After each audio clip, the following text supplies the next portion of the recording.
하겠습니다. 구약성경 레위기 19장 32절로 37절까지 말씀입니다.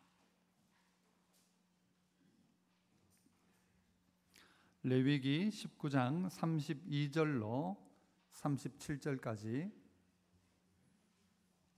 제가 32절 먼저 읽도록 합니다. 너는 셋머리 앞에서 일어서고 노인의 얼굴을 공경하며 네 하나님을 경외하라. 나는 여호와이니라.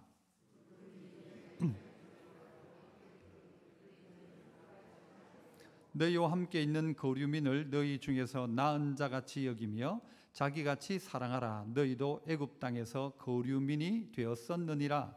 나는 너희의 하나님 여호와이니라.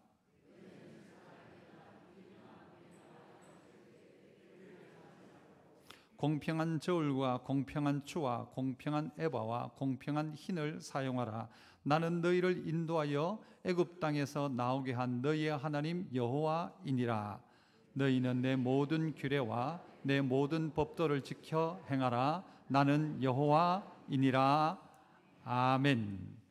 오늘 특별히 어버이 주를 맞아서 셋머리 앞에 일어서라는 제목으로 말씀을 함께 나누고자 합니다. 오늘 본문 안에 보면 계속 반복되어지는 단어가 뭔가 하면 나는 너희 하나님 여호와다. 나는 여호와다. 그래서 여호와를 섬기는 사람들은 다르다라는 거예요. 다른 사람은 어떻게 하는지 몰라도 나는 여호와이니까 너는 나를 섬긴다면 요렇게 해라라고 가르쳐주고 있습니다. 특별히 오늘 32절을 우리가 다시 한번 같은 목소리로 한번 읽어봤으면 좋겠는데요. 32절 같이 읽어봅시다.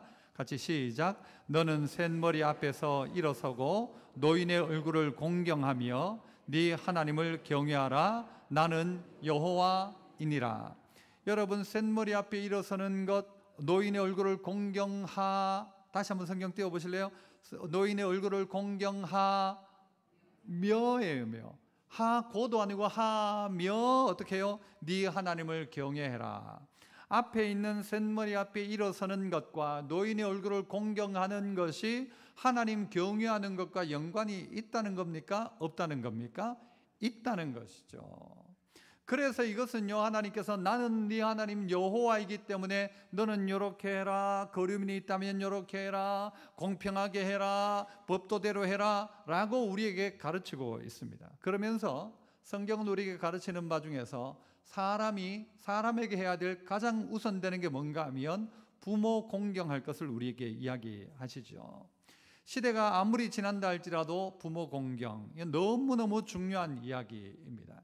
세상을 살아가면서 내게 있어서 나보다가 머리가 흰 분이 있다, 여러분 그를 공경하란 말이죠. 여러분, 머리카락이 왜 흰색으로 바뀌게 될까요? 과학적으로는 멜라닌 세포의 활동 때문에 색깔이 바뀐다고 합니다. 하나님이 처음부터 우리를 만들 때에 만들어 놓고는 나이가 들면 머리가 왜 희도록 하셨을까요? 하나님이니까 태어날 때부터 딱 완벽한 모습으로 태어나고 죽기 바로 전날까지도 아주 쌩쌩한 모습이면 될 텐데 우리의 몸은 점점 노화를 거치면서 머리가 흰색으로 바뀌게 된 이유가 뭘까요? 하나님 왜 이렇게 놓으셨을까요? 몰라요, 그죠? 그런데 하나님이 이렇게 하신 이유 중에 하나는 알아보라는 것이죠. 저분이 어른이다 알아보라는 것. 외모를 보고도 저분이 어른이구나 알아보라는 거죠. 알아보고는 그 셋머리 앞에 흰머리 앞에 어떻게 해요? 벌떡 일어나라라는 것입니다. 일어서라는 것이죠. 요즘 아이들은 그렇지 않습니다. 어른이 와도 절대 일어나 오셨어요 하고 끝날지 모릅니다. 어른이 오면, 집에 아버지가 오면 일단 일어나라. 일어나서 어떻게 해요? 예의를 갖추어라 라는 것이죠. 이것은 질서에 대한 이야기입니다.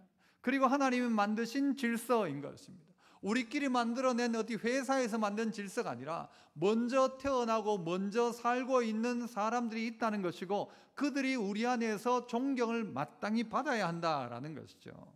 세상에 4종류의 자식이 있답니다. 4종류의 자식.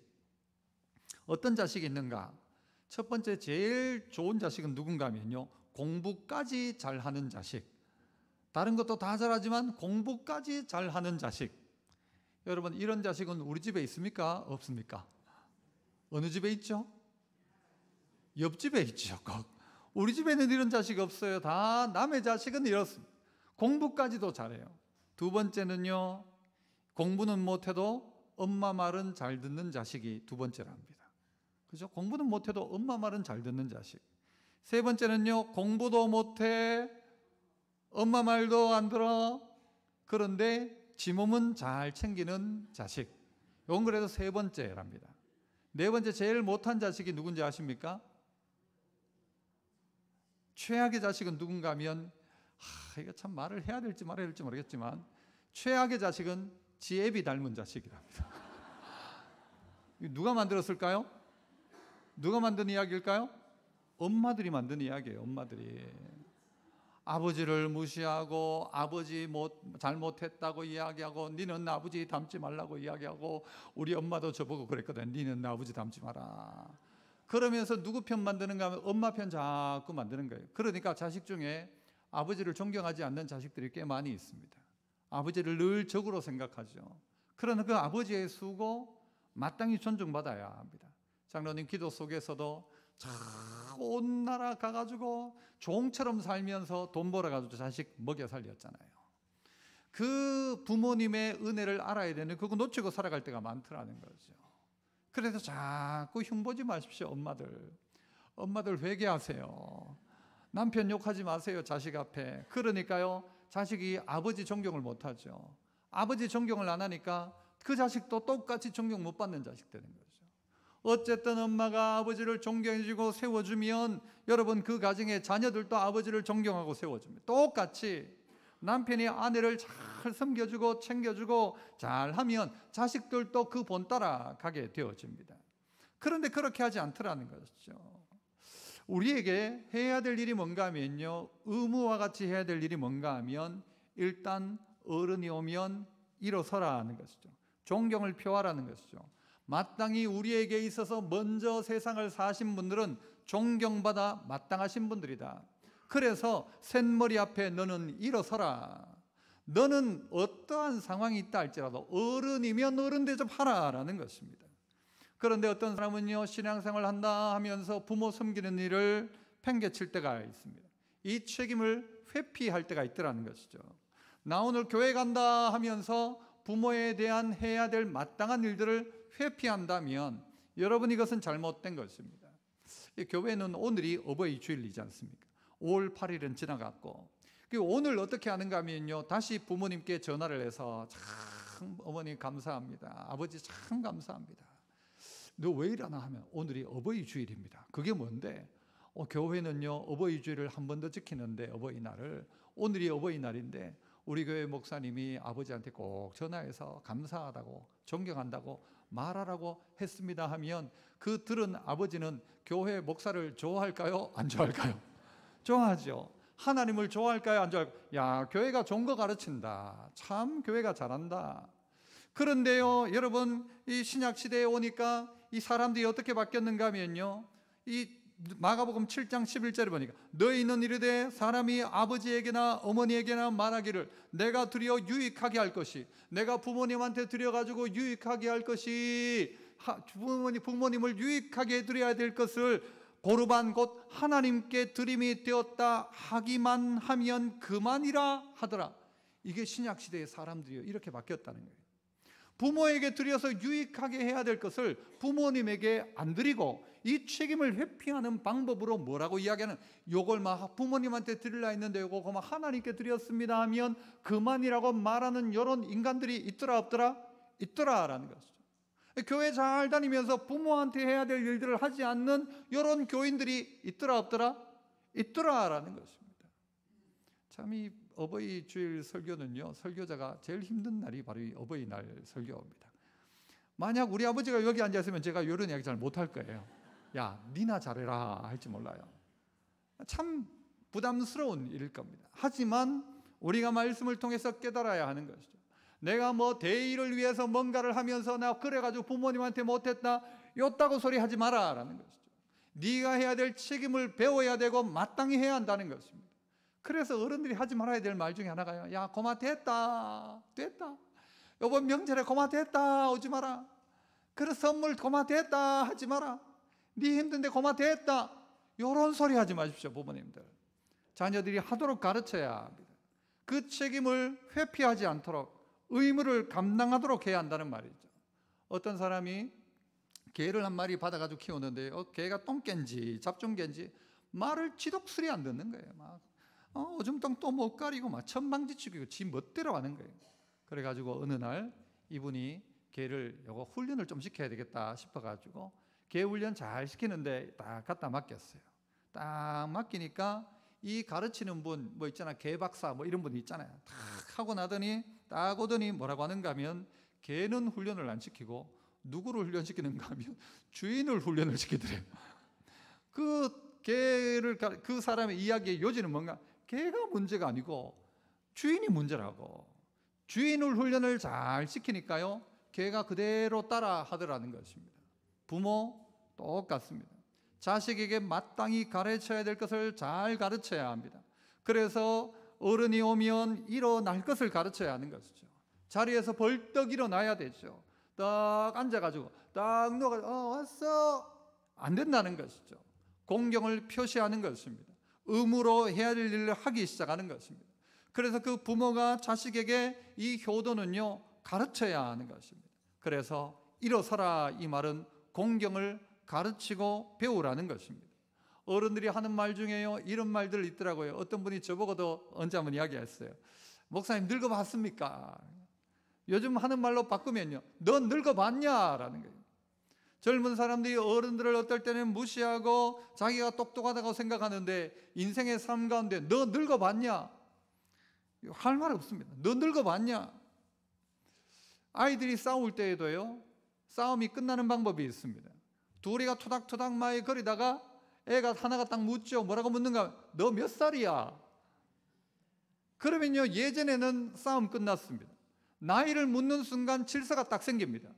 나 4학년이야 하면 야 나 5학년이야 이러는 순간 싸움은 끝납니다. 왜요? 그 아이들에게도 그 학년이 그 나이가 질서인 것입니다. 우리 사이에도 어떤 문제가 있다?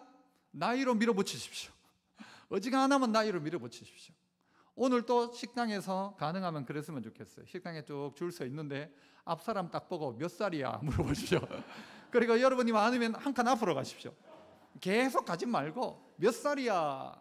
여러분 이것은 우리에게 주신 하나님의 놀라운 질서입니다. 모든 것을 잠재할 수 있는 것이 바로 나이인 것입니다. 그래서 노인들은 셋머리 앞에서는 일어나라, 그를 존경해줘라, 그를 귀히 여기라. 이건 성경의 가르침인 것입니다. 그래서 우리 교회에 누가 쭉 있다가도 누가 오면 제일 연세 많은 어른이 딱 오면 벌떡 일어나야 하는 것입니다. 벌떡 일어나서 오셨습니까? 인사해라. 그런데 이것이 그냥 우리의 도리 정도를 넘어서서 이렇게 하는 것이 어떻게 해요? 하나님을 경외하는 것이다라고 가르치고 있는 것입니다. 그래서 조사를 해봤어요. 우리 교회에서 가장 연세 많은 분이 누굴까요? 아무래도 나는 내가 제일 많은 것 같다. 한번 손 한번 들어보시면 아무래도 나는 내가 제일 많은 것 같다. 우리 교회에서 제일 연세 많으신 분이 97세 누구실까요? 이 자리에 계십니다. 김홍희 권사님. 손 한번 흔들어 주실래요, 권사님? 권사님 들리십니까? 우리 박수 한번 하겠습니다. 우리 권사님에게. 우리 권사님 제가 했습니다. 이거 설 시간이지만 인사 한번 하실래요?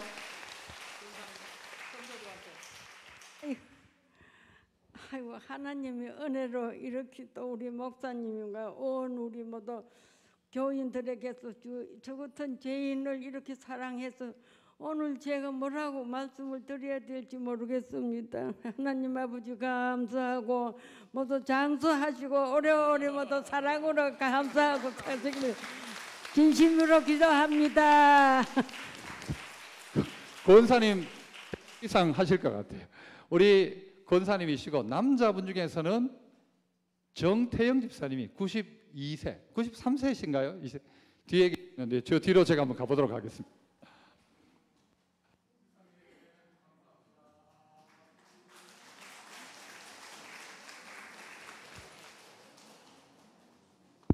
예. 감사합니다. 예, 감사합니다. 이렇게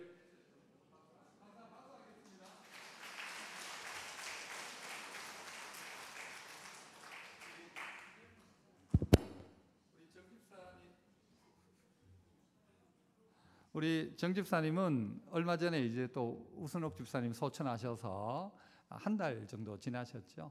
소천하셨는데 건강하게 지금도 너무 건강하게 잘 지내시는 거 너무 감사하게 생각합니다. 우리 권사님, 우리 집사님, 우리 귀한 어른들이 계셔 주신 것이 너무 감사하고 내년에도 최고령 장수하셔가지고 내년에도 하고 내후년에도 하고 우리 옆에 계신 어른들이 혹시 옆에 계시면 언니, 오빠, 뭐 형 이렇게 표현하시면서 감사합니다, 존경합니다 한번 해볼까요? 시작.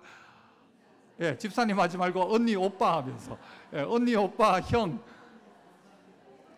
여러분 정말 예, 한 살이라도 먼저 이 땅에 오신 분들 수고하신 분들이고 애쓰신 분들입니다. 셋머리 앞에서 일어서라. 우리 귀한 어른들 계시면 늘 그들을 존경하는 마음으로 살아가라. 이것이 여호와 경외하는 것이다라고 이야기하며 나는 딴 거 아니고 나 하나님이지 않냐, 네가 예수 믿지 않냐, 그렇다면 요렇게 해라라고 나는 네 하나님 여호와다. 너는 셋머리 앞에 일어서라. 예수 믿는 사람은 고래해야 된다라고 가르치고 있습니다. 두 번째는 또 비슷한 이야기입니다만은 또 일어설 것을 이야기합니다. 한번 따라합시다. 일어서라. 아까는요 일어서면 공경을 가르치고 배울 수 있다가 첫 번째였다면 두 번째는 일어서서 부모님을 기쁘게 해드려라 라는 것입니다. 우리에게 주신 귀한 부모님들이 계시죠. 지혜로운 부모님들이 있습니다. 그 부모님을 통하여서 우리가 만들어지더라는 것이죠. 그래서 효도라는 그 효도가 뭐냐 하면 두 가지라고 합니다. 첫 번째는 복양이고 하나는 양지랍니다.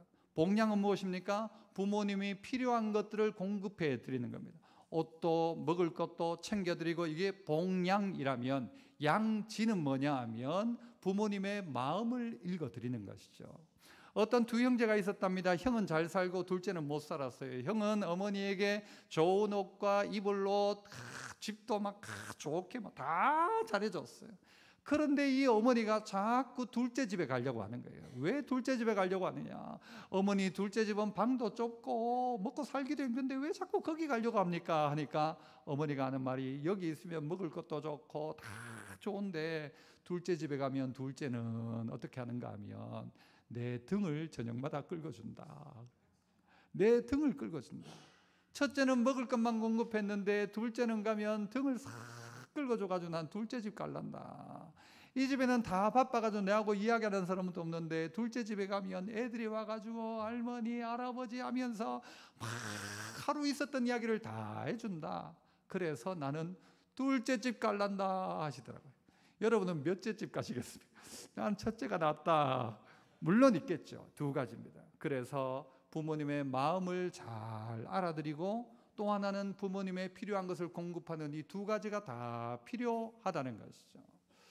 참 부모님들은 지혜롭다는 생각을 합니다. 저도 제 아버지를 참 지혜로우시다. 저희 어머니도 참 지혜로우셨다는 생각을 종종 합니다.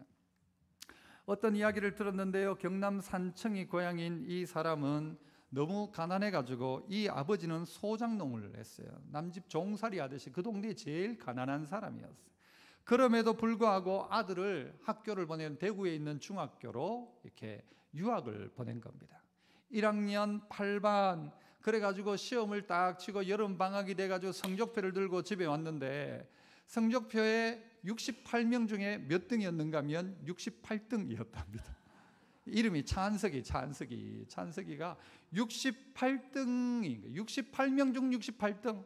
그러니까 집에 가가지고 이걸 부모님이 그 가난한 가운데서도 그렇게 나를 그렇게 학교 보냈는데 68등 꼴찌가 되겠나 해가지고는 좋은 방법이 있잖아요. 싹 지워가지고는 68명 중에 1등 해가지고는 이런 적 있다 없다 나도 이래가지고는 성적표를 집에 가지고 간 거예요.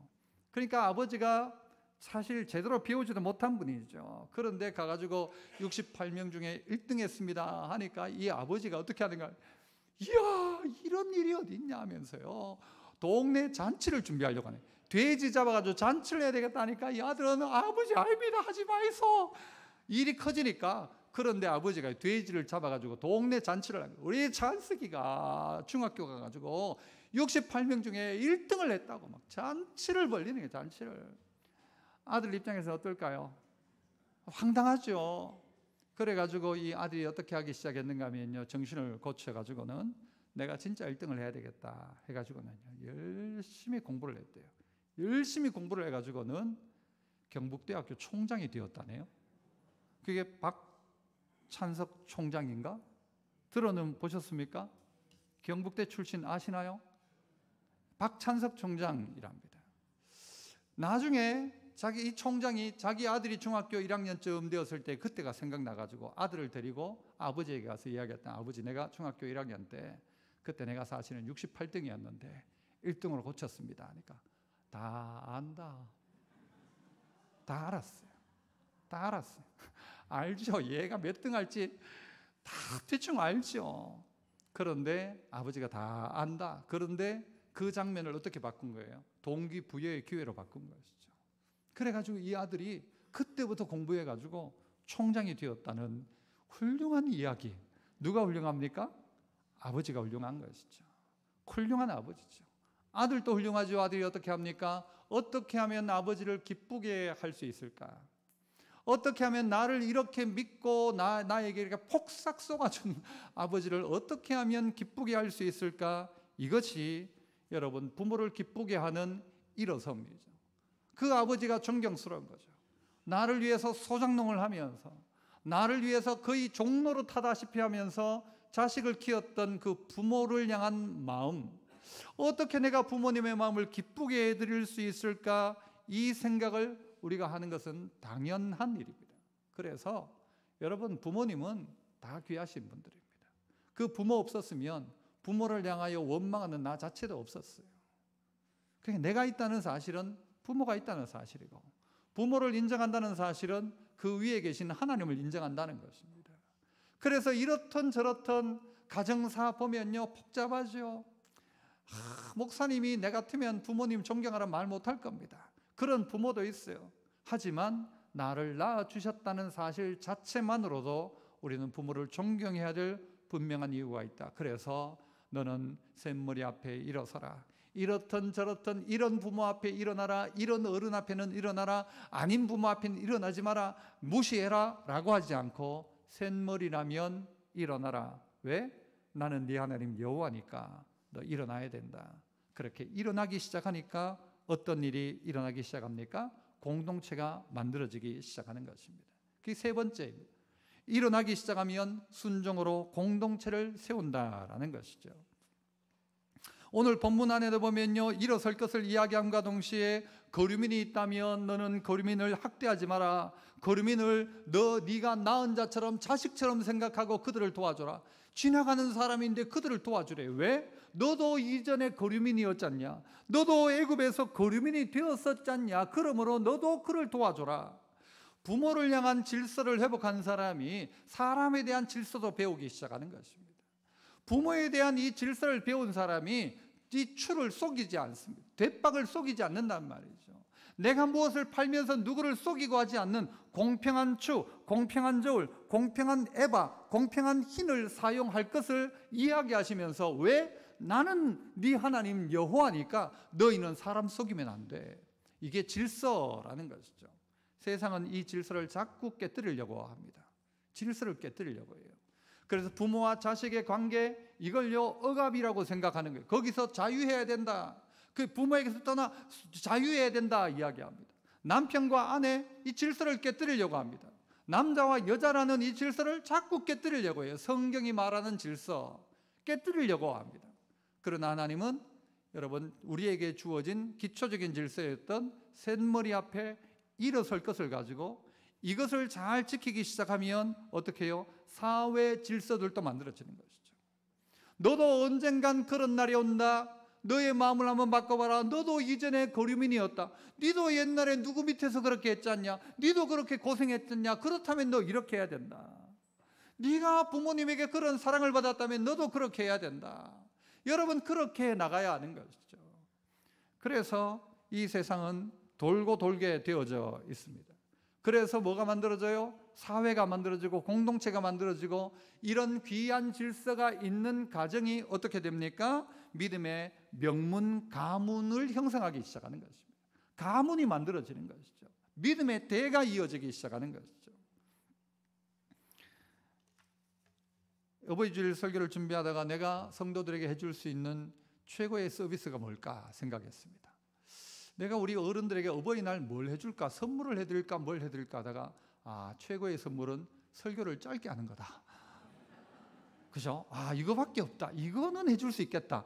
설교를 좀 짧게 해야 되겠다 생각을 했습니다. 조금 길어진 것 같아요, 벌써. 하지만 짧게 할 겁니다. 여러분, 어떤 약간 치맥기가 있는 어른이 아들과 한 자리에 앉았습니다. 어른이 그때 마침 까마귀 한 마리가 옆으로 싹 온 거예요. 그러니까 아버지가 아들 보고 물어서 저거 뭐야? 물어서. 그러니까 까마귀예요, 아버지 하는 거예요. 조금 있다가 아버지가 또 물어요. 저게 뭐지? 까마귀예요, 아버지. 또 물었어요. 저게 뭐지? 아버지, 까마귀라고요, 까마귀. 그런데 아버지가 또 묻는 거예요. 아들이요. 까마귀! 막 화를 내고 들어간 거예요. 그러니까 이 아버지가 그때 정신이 살짝 돌아왔던 것 같아요. 들어가가지고는 옛날에 일기장 하나를 꺼내는 거예요. 아버지가 썼던 일기장. 그리고는 찾아가지고 아들에게 그 일기장을 보여주는 거예요. 그 일기장을 읽어보니까 이래요. 오늘은 까마귀 한 마리가 창가에 날아와 앉았다. 어린 아들은 저게 뭐야? 하고 물었다. 나는 까마귀라고 대답해 주었다. 그런데 아들이 연거푸 23번이나 똑같이 물었다. 23번이나 물었다. 나는 귀여운 아들을 안아주며 끝까지 다정하게 대답해 주었다. 까마귀라고. 아들에게 사랑을 준다는 게 너무 기뻤다. 여러분, 아들에게는 20번, 100번 이야기해 줍니다. 까마귀. 좋아서 까마귀 합니다. 아버지에게는 그렇게 하지 않습니다. 이게 우리의 모습이기도 하죠. 저는 어릴 때에 머리 깎는 게 싫었습니다. 왜 싫었는가 하면 부러웠던 게 제 친구들은 전부 동네 그 회관이 있어요. 동회관 옆에 있는 그 이발관에 가서 겨울 되면 탁 날로 피어가지고 막 거품해가지고 막 그게 너무 부러웠던 거예요. 저는 누가 깎았는가? 아버지가 깎았어요. 아버지가 어떻게 깎았는가 하면요, 옛날 촌에 알죠? 똑같아요. 여기 쭉 이렇게 해가지고 일자에 쫙 해가지고는 그 아버지가 깎으면 이게요 촌스러워요. 남자는 무슨 빨? 머리빨. 남자는 머리빨인데 우리 아버지 깎는 게 너무 싫은 거예요. 그래가지고 난 어떻게 아버지한테 안 깎고 이발관에 한번 가서 깎을 수 있는가? 이게 진짜 소망이었어요. 또 하나 소망은 더 있었던 게 어떻게 하면 목욕탕에 한번 갈까? 엄마가 다라이에 물 떠놓고는 형 닦고 난 다음에 그 다음 들어가면 때는 둥둥둥둥 떠 있는데 들어가는 것도 싫은데 들어가가지고는 하고 문제는 뭐 다 닦고 난 다음에 깨끗한 물로 한번 씻으면 되니까 그 부엌에 들어가가지고요 그게 싫었어요. 그런데 아버지가 그렇게 머리 깎아주는 게 그렇게 싫었었는데 이번에 이제 어버이날 맞아서 아버지에게 갔죠. 가니까 아버지가 기다렸다는 듯이 저보고 머리 좀 깎아달라는 거예요. 와가지고 머리를 깎으라는 거예요. 아버지 머리를. 제가 여러분 어지간하면 다 잘하잖아요. 그죠? 제가 그렇지 않습니까? 머리 잘 깎을까요? 못 깎을까요? 아버지가 깎으래요. 그래가지고 하여튼 갔어요. 가가지고 어떻게 해야 될지도 모르겠는 게 사실 제대로 머리를 깎아본 적이 없으니까 제가 군대에서도 깎아본 적이 없으니까 그거 하면 못하겠나 싶어가지고 아버지 머리를 깎기 시작했어요. 바리깡을 들고 뒤에 이렇게 하래요. 요렇게 했더니 요게 문제고 요렇게 했더니 요게 문제고 요 했다가 요 가지고 이렇게 척척척 했다가 또 한쪽이 길고 그래가지고는요 뭐 아버지가 또 면도 칼로 요렇게 하고 막 시키는 대로 다 했어요. 하는데 뭐 아버지의 그 머리숱이 적어진 모습도 보면서 아버지를 생각한 거예요. 나는 아버지한테 머리 깎는 게 그렇게 싫었는데 아버지는 도대체 뭘 믿고 내보고 깎으라고 하실까? 아니 아들의 실력을 본 적도 없고 해본 적도 없는 아들한테 왜 머리를 깎으라고 하실까? 머리를 깎으면서 옛날이 생각났어요. 갑자기 좀 울컥한 면도 있더라고요. 그러면서 내가 아버지 머리를 몇 번이나 깎아줄 수 있을까라는 생각도 했습니다. 나는 아버지가 그렇게 어떤 면에서는요, 아버지 앞에 머리 깎는 게 싫었는데 저는 아버지의 머리를 깎고 있었어요. 다 깎고 난 다음에 어땠을까요? 똑같아요. 어디 가서 깎거나 똑같아요. 딱 해가지고 아버지 머리를 뒤로 샥 넘기니까요, 멋쟁이더라고요. 그래서 사진도 찍었잖아요. 안 보여드립니다. 여러분, 우리에게 기회가 많지 않습니다. 기회가 많지 않습니다. 효도할 기회, 살아계실 때 하는 것이죠. 셋머리 앞에 일어서라. 부모한테 효도해라. 마지막 한 글 하나를 읽고 말씀을 마칩니다. 부모 부생 모유 그 은혜는 태산보다 높고 큰데 청춘 남녀 많다지만 효자 효부 안 보이네. 시집가는 새색시는 시부모를 마다하고 장가가는 아들들은 살림나기 바쁘도다. 제 자식이 장난치면 싱글벙글 웃으면서 부모님이 훈계하면 그만 됐어요 하면서 듣기 싫은 표정이네. 시끄러운 아이 소리 잘한다고 손뼉치며 부모님의 회심 소리 듣기 싫어 빈정대네. 제 자식의 오줌똥은 맨손으로 주무르나 부모님의 기침갈에 불결하여 밥 못 먹네. 과자 봉지 들고 와서 아이 손에 쥐어주나 부모 위에 고기 한 근 사올 줄은 모르도다. 애완동물 병이 나면 가축병원 달려가도 늙은 부모 병이 나면 그러려니 태어나고 10자식을 키운 부모 하나같이 키웠건만 10자식은 한 부모를 귀찮스레 여겨지네. 자식 위에 쓰는 돈은 아낌없이 쓰건만은 부모 위에 쓰는 돈은 하나둘씩 따져보네. 자식들의 손을 잡고 외직함도 작건만은 늙은 부모 위에서는 외출 한 번 못하도다. 그대 메모이 소중하던 부모 은덕 생각하고 서방님이 소중하던 시부모를 존중하라.